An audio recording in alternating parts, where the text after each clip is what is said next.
이 영상은 서울고등법원에서 열린 예. 내란방조 혐의 관련 재판 과정을 다루고 있습니다. 저희 그 재판부에서 변호인 측에 아까 CCTV 동영상과 관련해서 한 두어 가지 좀 확인을 구하도록 하겠습니다. 예, 저 아까 그 CCTV 관련해서 변론하신 거 잘 들었고요. 그 변호인 주신 그 변론 자료 그 49쪽 관련해서 그게 그 22시 00분에 이제 그 다시 집무실에 피고인이 예. 들어가는 그 장면 네. 관련한 것 같은데 네.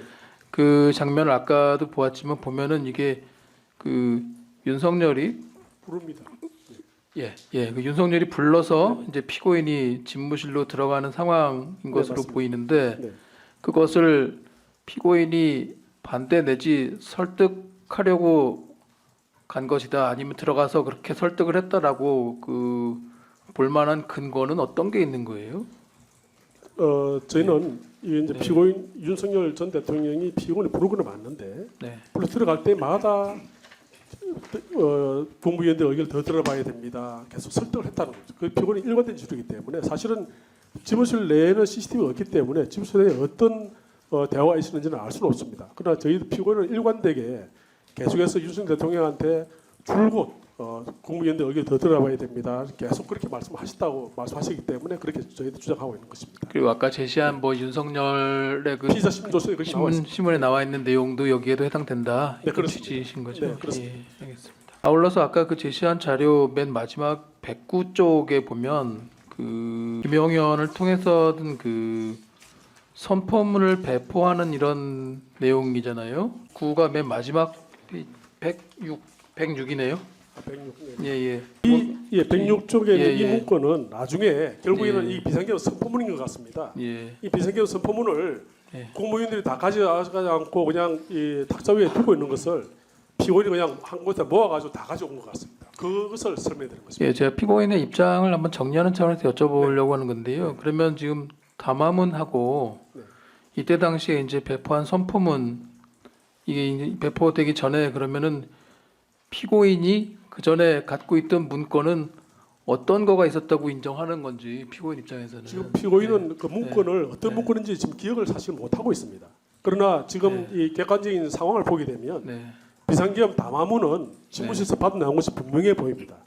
그러나 나머지 하나 아까 말씀하신 문건 B라는 것이 뭔지를 좀 알 수가 없는 상황이고, 예. 그러나 피고인이 2022년 12월 3일 이후 3일 이후인 12월 6일 날 강의구가 뭔가 계엄과 관련된 문건을 좀 있으면 달라고 해서 비상계엄 선포문을 2장을 갖고 있다가 한 장을 강의구한테 주고 한 장은 검찰에 제출을 합니다. 거기 보게 되면 비상계엄 선포문을 적어도 2장 이상 가지고 있었던 것으로 보이고, 이 지금 실황조사서와 CCTV 영상을 보게 되면 피고인이 그 당시에 강의구가 복사해온 그렇게 비상계엄 선포문이 여러 장이 있었는데 그것을 국민들 두고 간 걸 다 모아가지고 가져왔기 때문에 그래서 비상계엄 선포문을 피고인이 적어도 2장 이상 가지고 있지 않았는가.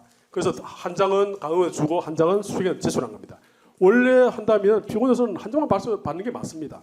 그러나 피고인이 오랜 공직생활의 경험상 어떤 탁자에 있는 그런 서류들을 그냥 두고 보는 성격은 아닌 것 같습니다. 그래서 그 문구를 다 가져오다 보니까 비상계엄 선포문을 여러 장 가져온 것 같고, 아까 말씀드린 것처럼 조태열 장관이 갖고 있던 문건 C, 그 아마 외교부 지시 문건 같은데 그것도 아마 가져온 것으로 제가 CCTV에 보게 되면 보입니다. 그러나 이 피고인은 그 이후에 12월 6일 이후에 그 문건은 2장 빼놓고는 다 사무실에서 파쇄를 했다고 합니다. 그럼 이 선포문이 아까 여쭤본 건데요. 그럼 네. 이 선포문이 배포되기 전에 피고인이 소지하고 있었던 거는 담화문 외에 다른 종류는 정확하게 기억은 안 난다. 기억을 못, 담화문조차도 기억을 못 하고 계시는데, 예. 그렇지만은 지금 저희가 객관적으로 볼 때 담화문을 분명하게 집무실에 받아 나온 것을 보이고, 박승재 장관의 피의자 신문조서를 보게 되면 박승재 장관은 집무실에서 탁자 위에 있던 계엄 선포문을 가지고 나왔다고 진술을 하고 있습니다. 그래서 그 계엄 선포문이 대통령 집무실 안에서 배포가 될 가능성이 높고, 그래서 피고인이 가지고 나왔다면 객관적으로 보이는 계엄 담화문 문건 A 이외에 계엄 선포문을 가지고 나왔을 가능성이 높다고 저희들은 생각하고 있는 겁니다. 그러나 저도 그 문건 B가 지금 검찰이 주장한 것처럼 계엄 살인마 포령이라든지 또는 피고인에 대한 특별 지시 문건이라는 것은 어디에도 아무리 봐도 그것은 확인할 길이 없습니다. 그래서 검찰이 입증해야 될 상황입니다.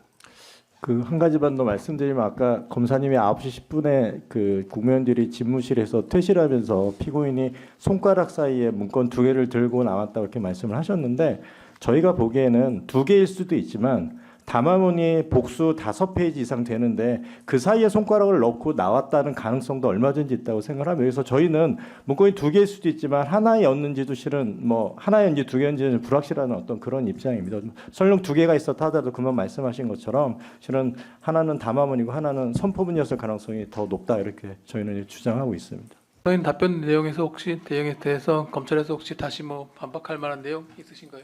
예, CCTV에서 확인되는 내용으로는 아까 두 건의 문건 사이, 최소한 2건 이상의 문건에 사이에 손가락을 끼워서 나왔던 것이 확인되고 그 대접견실 테이블 위에서도 5장짜리 문건을 들어 올린 이후에 바닥에 명확히 또 다른 문건이 별개의 문건이 놓여 있는 사실이 명확히 확인됩니다.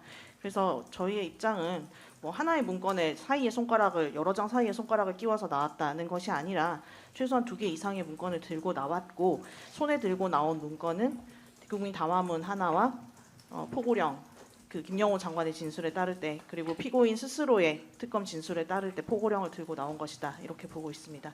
그리고 안주머니에서 나온 문건은 특별 지시 사항이었다 이렇게 저희는 판단하고 있습니다. 지금 쌍방모두 더 추가적으로 증거 신청할 건 없다고 그러셨고요. 지금 CCTV 동영상을 통한 변론은 절차는 마쳤고 그래서 이제 앞으로 남은 절차는 아마 피고인 신문 절차하고 검찰 측 구형 그다음 최종 변론 정도가 남아 있는 것 같습니다.